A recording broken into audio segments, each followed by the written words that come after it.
Incest, defined as sexual activity between close relatives, is generally considered a social and biological taboo.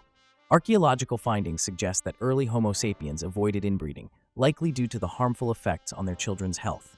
As humans transitioned from small, nomadic groups to larger, settled communities, the need to establish clear rules regarding sexual relationships became increasingly important. The incest taboo emerged as a way to regulate these relationships, ensuring the social stability and growing of the communities. By defining who one can and cannot marry, the early societies established complex kinship networks, which in turn helped create cooperation and alliances between different groups. In early civilizations, like Mesopotamia, this practice, particularly among the ruling classes, was often a political strategy to maintain power within a single dynasty. The Sumerians, one of the earliest civilizations in Mesopotamia, have documented cases of incestuous marriages from as early as the 3rd millennium BC, where the royal tombs of Uruk revealed the burial of King Meskalumdug alongside his sister queen. However, Assyrian law tablets from the 1st millennium BC reveal that interfamily marriages, as well marriages between parents and children, were quite common among the commoners. Full siblings could marry each other, while half-siblings could not, unless they shared the same mother.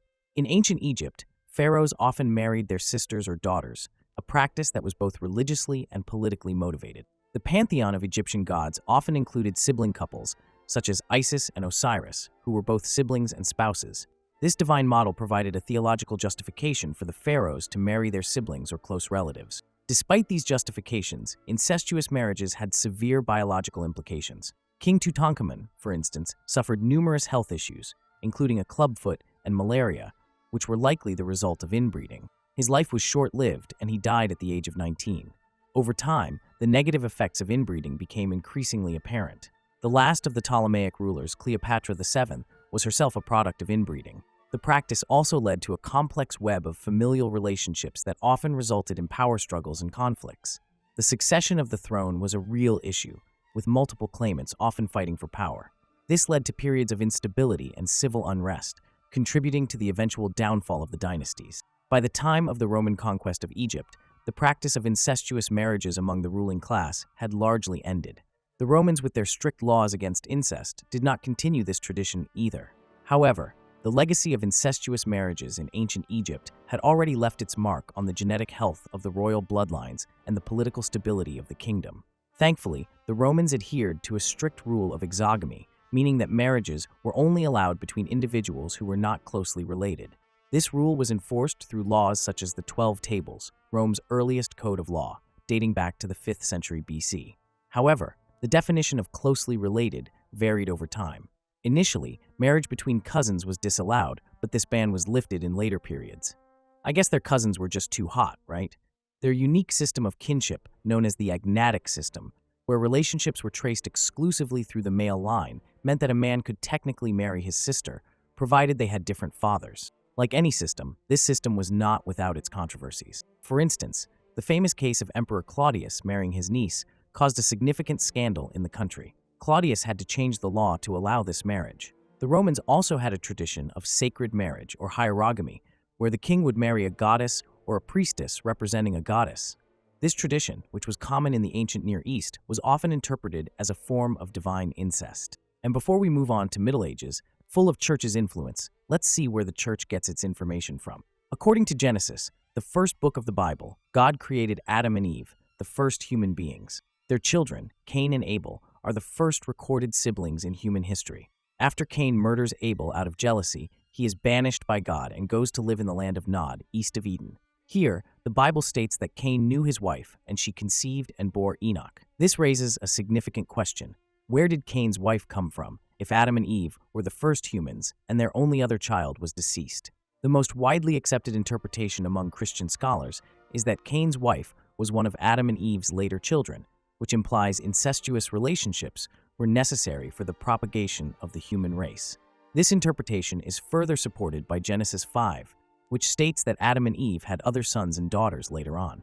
This suggests that the early generations of humans had no choice but to engage in incestuous relationships to ensure their survival.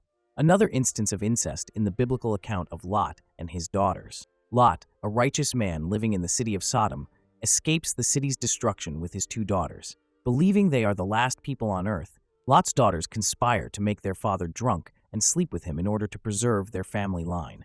The offspring from these incestuous unions, Moab and Ben-Ami, became the ancestors of the Moabite and Ammonite nations, respectively. Moving on to the Middle Ages, a period from the 5th to the 15th century, characterized by significant social evolution and complex familial relationships. For the elite, marrying within the family meant ensuring that the wealth, estates, and titles remained within the same bloodline. However, the church opposed these relationships, considering them sinful and against the laws of nature.